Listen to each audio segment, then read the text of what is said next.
Bismillahirrahmanirrahim. Assalamualaikum warahmatullahi wabarakatuh.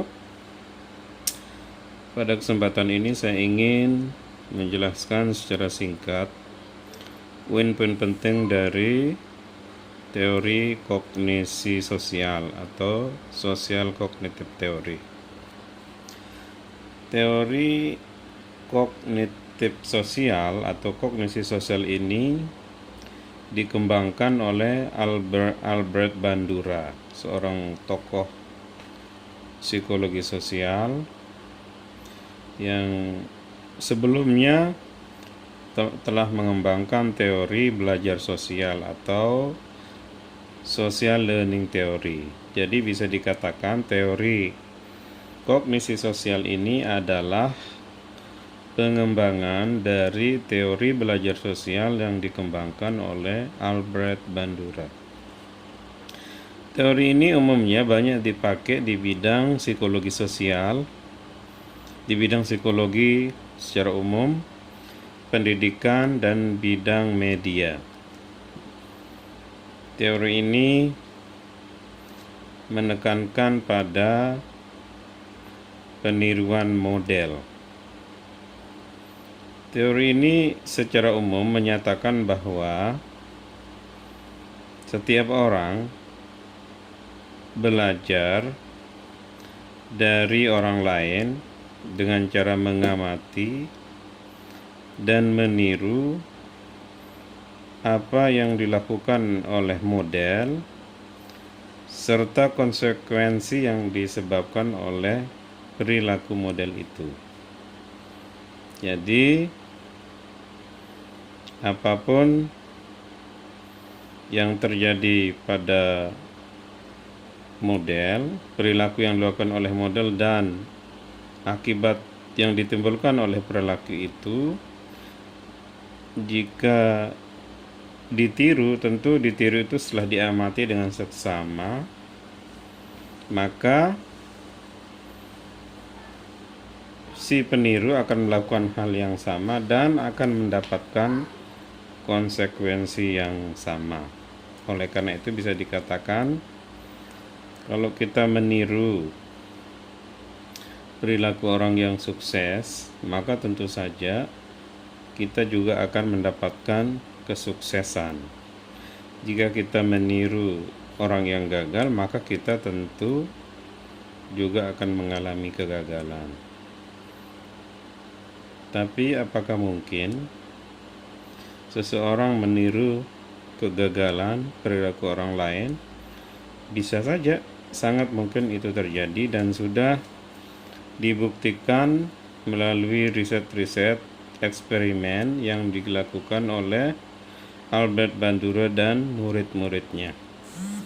Tapi dalam kesempatan ini, karena waktu terbatas dan memang sejak awal direncanakan presentasi ini untuk menjelaskan 3 faktor penting yang membentuk teori sosial kognisi atau teori kognisi sosial.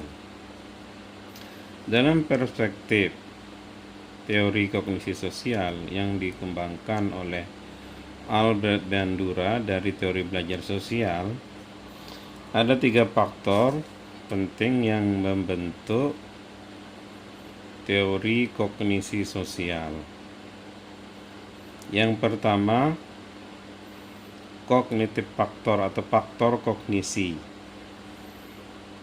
atau dalam bahasa lain seringkali disebut dengan faktor personal. Jadi poin penting dari personal adalah pikirannya. Itu yang mungkin perlu kita pertegas, terutama dalam perspektif teori kognisi sosial. Apa saja contoh faktor kognisi atau faktor pikiran atau faktor personal dalam perspektif teori kognisi sosial? Contohnya adalah pengetahuan. Yang kedua, harapan-harapan. Dan yang ketiga, sikap. Jadi pengetahuan kita, harapan-harapan kita, dan sikap kita itu adalah bagian dari personal faktor, salah satu faktor penting yang membentuk teori kognisi sosial. Yang kedua, kita bisa pindah ke sebelah kanan. Faktor behavioral factor, yaitu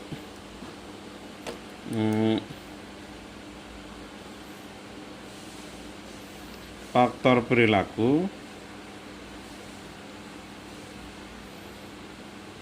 Faktor perilaku ini contohnya skill, praktek-praktek yang kita lakukan dalam kehidupan sehari-hari, dan yang ketiga self efficacy diri, yaitu keyakinan bahwa kita ini mampu melakukan sesuatu. Jadi faktor kedua dari teori kognisi sosial adalah faktor perilaku. Keahlian yang kita miliki itu tentu saja sangat mempengaruhi perilaku kita, termasuk juga praktek atau amalan-amalan yang kita lakukan setiap hari. Yang ketiga self efficacy, keyakinan bahwa kita ini mampu melakukan sesuatu. Ini tiga contoh dari faktor behavior atau faktor perilaku. Yang ketiga faktor lingkungan. Faktor lingkungan ini adalah faktor ketiga yang menentukan perilaku manusia. Apa saja contoh dari faktor perilaku? Contohnya adalah norma sosial, akses di dalam komunitas atau masyarakat. Yang ketiga pengaruh orang lain atau pengaruh kita terhadap orang lain, atau dengan kata lain kemampuan kita untuk mengubah lingkungan kita sendiri. Jadi inilah tiga faktor penentu perilaku manusia. Yang pertama, sekali lagi, faktor pikiran. Faktor pikiran itu diantaranya itu ada pengetahuan, harapan kita, dan sikap kita. Pengetahuan kita tentang sesuatu itu akan mempengaruhi perilaku kita. Jika kita tidak punya pengetahuan di dalam pikiran tentang sesuatu, maka kita tidak akan pernah melakukan suatu tindakan yang terkait dengan pengetahuan itu. Jadi dasarnya adalah pengetahuan. Termasuk juga harapan. Kalau kita nggak punya harapan, maka kita tidak akan terdorong untuk melakukan suatu tindakan. Misalnya jika kita punya harapan untuk menjadi sarjana, maka harapan itu akan mendorong kita untuk melakukan serangkaian perilaku yang mengarah kepada kesuksesan untuk menjadi sarjana. Yang ketiga sikap. Sikap ini juga sangat berpengaruh. Sikap dalam banyak riset psikologi sosial itu merupakan dasar dari perilaku kita. Jika kita punya sikap positif terhadap sesuatu, terhadap suatu tujuan misalnya, maka sikap kita yang positif terhadap tujuan itu akan menggerakkan tindakan dan perilaku kita untuk mencapai kesuksesan dalam meraih apa yang sudah kita tentukan. Jadi dalam hal ini terlihat sekali bahwa pikiran memiliki kekuatan yang luar biasa terhadap perilaku kita. Dengan kata lain, pikiran ini mampu menggerakkan tindakan-tindakan kita dalam rangka mencapai sesuatu yang kita inginkan.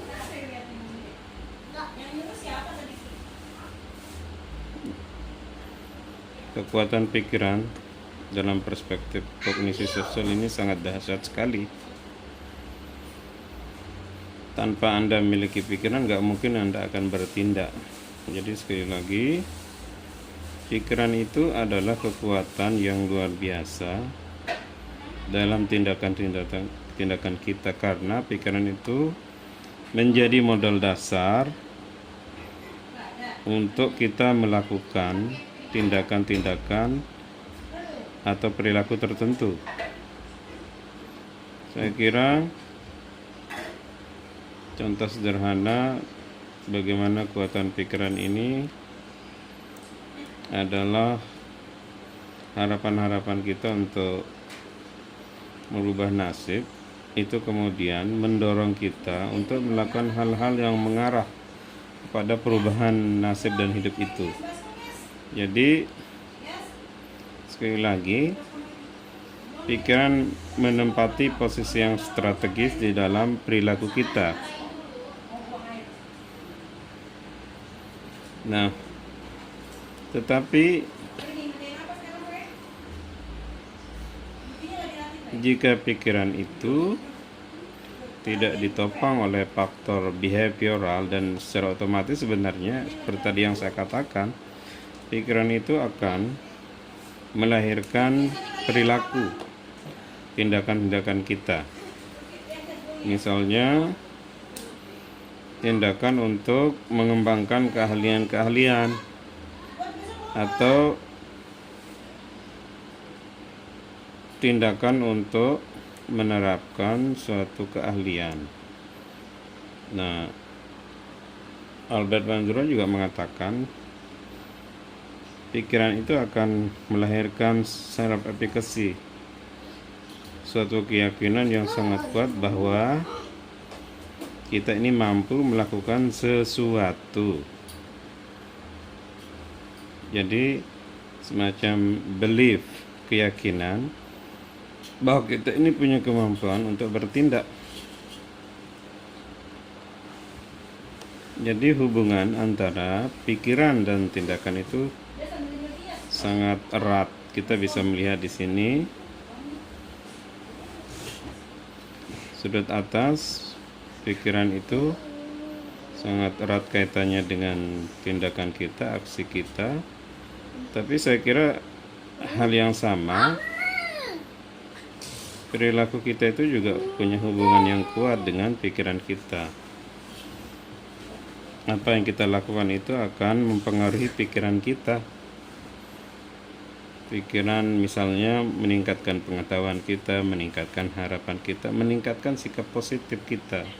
Ya, kita awalnya kita nggak suka dengan satu tindakan, tapi karena kita sering melakukannya, maka itu akan mengubah sikap kita tentang tindakan itu. Jadi ada hubungan timbal balik antara pikiran dan tindakan kita. Nah, pikiran dan tindakan kita ini akan tumbuh subur jika ditopang oleh faktor lingkungan yang positif, yang baik. Jika lingkungan itu baik, maka perilaku pikiran kita, perilaku kita juga akan menjadi baik karena pengaruh lingkungan. Tapi pada saat yang sama bisa dikatakan bahwa lingkungan itu juga dipengaruhi oleh pikiran dan tindakan kita. Jadi ketiga hal ini saling berkaitan satu sama lain. Misalnya norma sosial itu akan mempengaruhi cara pikir kita mendorong tindakan kita. Karena kita punya pikiran yang positif terhadap norma sosial dan kita bertindak atas dasar pikiran positif kita tentang norma sosial itu, maka perilaku kita atau tindakan kita akan menjadi terjaga, terpelihara, dan pada saat yang sama akan memberikan pengaruh terhadap terjaganya norma sosial. Begitu juga dengan akses dalam komunitas. Ini saling berkaitan dengan faktor pikiran, faktor tindakan, dan ini nanti saling berpengaruh. Dari sini kemudian nanti kita akan menemukan dalam banyak riset bahwa perilaku itu bisa mengubah sikap, tapi juga sikap itu menjadi dasar atas perilaku kita. Dan nanti dengan sikap kita yang positif dan perilaku kita yang positif, kita juga akan mampu mengubah lingkungan. Jadi dalam perspektif teori kognisi sosial yang dikembangkan oleh Albert Bandura, 3 determinan teori kognisi ini saling mempengaruhi satu sama lain.